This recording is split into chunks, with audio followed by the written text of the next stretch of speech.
connecting the paths of our generations. Hello, my name is Nick Farquhar, and I'm joined today here with Mr. Gary Brome, who spent his summer of 1971 down at the South Pole. And today I'm going to ask him a couple questions. Go ahead. My first question for you is, what did you do down in the South Pole? I know you went there for a year or so, but what was your main role?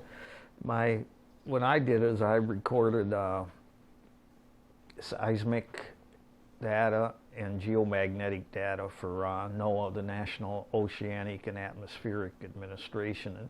And one correction is that I actually spent 14 continuous months there, Nicholas. And I remember it well. I got there on November 5th, 1970, and I didn't leave again until January 15th, 1972. I couldn't imagine. What was like the preparation for that? Like what classes did you have to take or training that you had to go through? I spent about 3 months in Fredericksburg, Virginia, training in geomagnetic recording and instrument repair. And then I went to Boulder, Colorado, and got some training in reading seismographs. And then I went to Albuquerque to get some training in maintaining the seismic equipment. Then I went to a place in the Great Smoky Mountains National Park and got training in Antarctic survival and just hearing different stories from veteran Antarctic people about what to expect when we get there, and what happens if the plane crashes or if the station catches on fire, and it's all these things you don't think about before you make the decision to go. So it was about 6 months preparation, plus you go through severe, really high quality physical exam and psychological exam before you can get any of the training and everything. And so it was about 6 months long, or 4 months long, I would say. Was it very physically or mentally demanding since you're kind of shut out from the world? Yeah, you had to.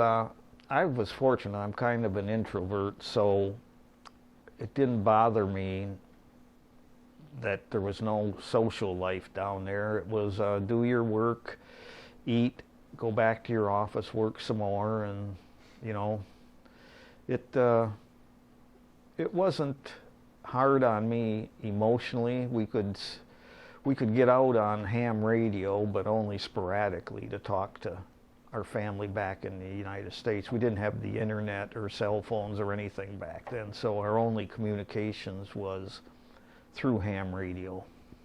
How did you guys keep yourself entertained then? We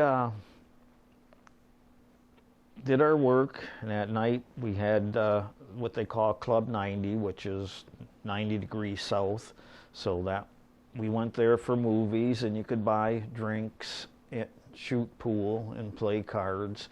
And then we also had a small library where you could get books and read. And I read quite a bit, played a lot of pool, drank a little too much at times. Hey, those are memories. Yeah. Speaking of memories, what is one of your most fondest memories? Well, that's hard to say, but I would say my fondest memory would be the camaraderie of how the Navy personnel who were in charge of maintaining the station and the scientific personnel, how well we got along, because that hadn't always been the case. And so the friends I made down there, I still communicate with those who are still alive. And so the friendships I made were probably my most endearing memory. But there are other memories too. If we get time, maybe we can go into them later if you want. What was the age group of those people that were there? I was 24, so they were anywhere from 23, I would say, to 35. And we had one man who worked for the Weather Service was 42. So we were all in our 20s and early 30s. And prior to going down to the South Pole, what kind of schooling did you do? Like, what was your major in college? Okay, I went to Michigan Tech after I graduated from Marysville, and I started out in electrical engineering, but that didn't work too well. So I wound up graduating in math, but I never got to use it because back then you didn't have computer science. If you wanted to go into computers, you did mathematics. And but I never got a chance to use it until the very end of my career, you know. So, but it did open the door so I could make the trip to the Antarctic, because without that degree, I wouldn't have qualified to go down there as a scientist. So it kind of was a spiral rabbit hole that got you down there, huh? Yep. So all in all, it was a good experience. I mean, there were some bad experiences, of course, but most of the time I think of the good times we had together. What do you think was the worst experience, or one of that like highlights in your head? The worst experience was, I think, when somebody for some reason or other got mad at me, and but then again he got mad at everybody. He had to be confined because he just, about 3/4 of the way through the winter, he just wasn't getting along with anybody, you know. And that's not unusual in an isolated situation like that, you know. But that was the worst experience. Probably the next worst experience was when I first stepped off the plane at the South Pole. It was cloudy, windy, cold. It was about 50 below zero, and I looked at the hole going down into the South Pole station, and I just kept wondering, what the hell did I get myself into? I bet just looking, just the thoughts, all the emotion just running through, because you know.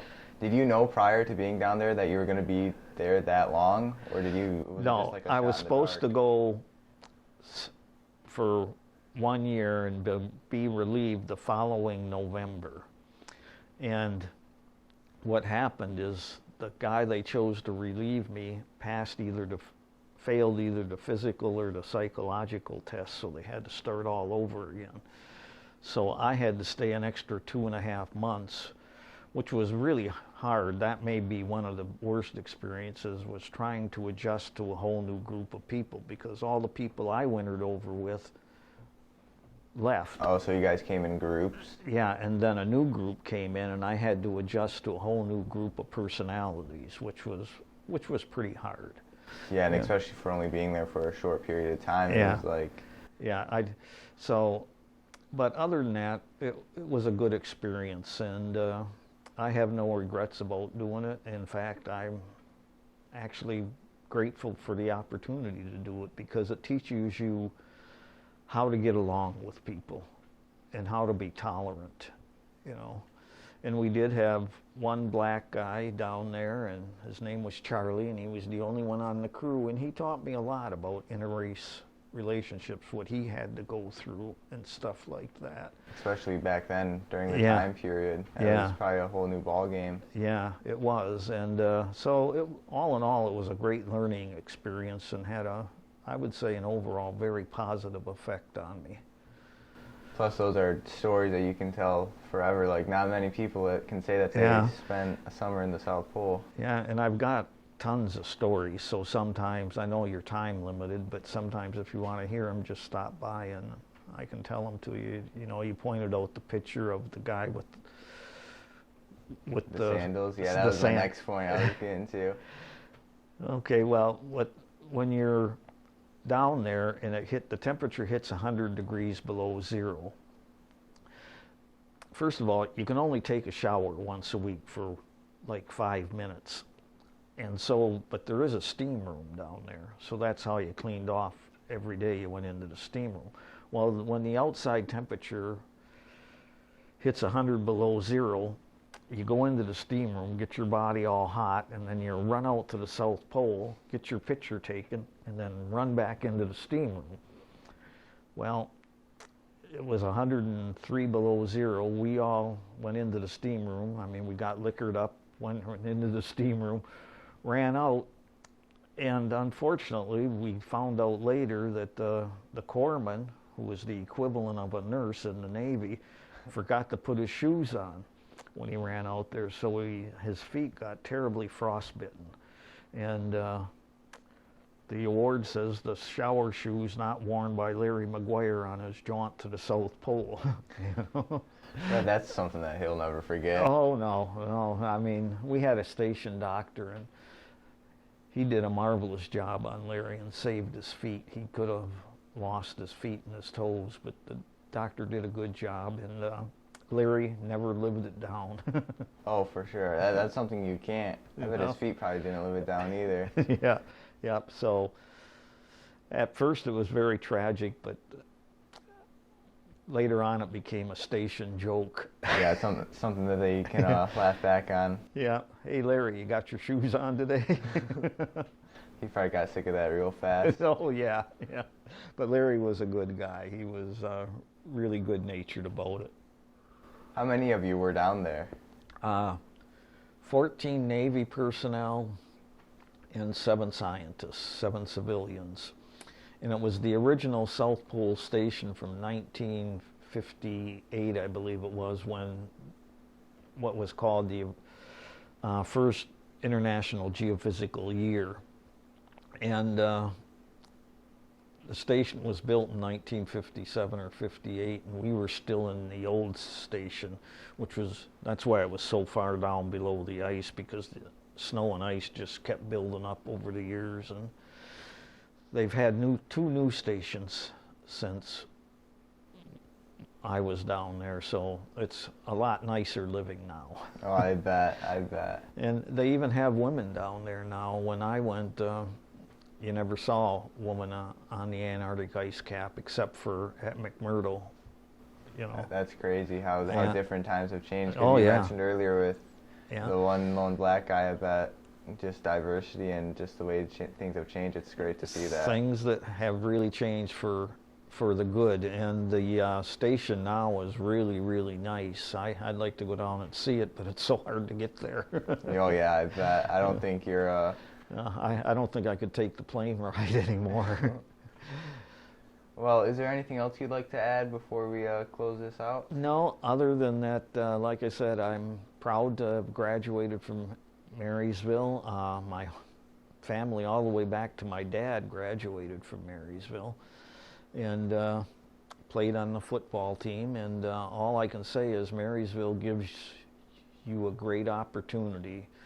They're a well-respected school, so don't let your degree be the end. Make your degree the beginning of your new life, because Marysville is a good kicking off start. So that's about it. Well, that's a good way to end it. This has been Nick Farquhar and Gary Broman with M6 Television, your hometown station.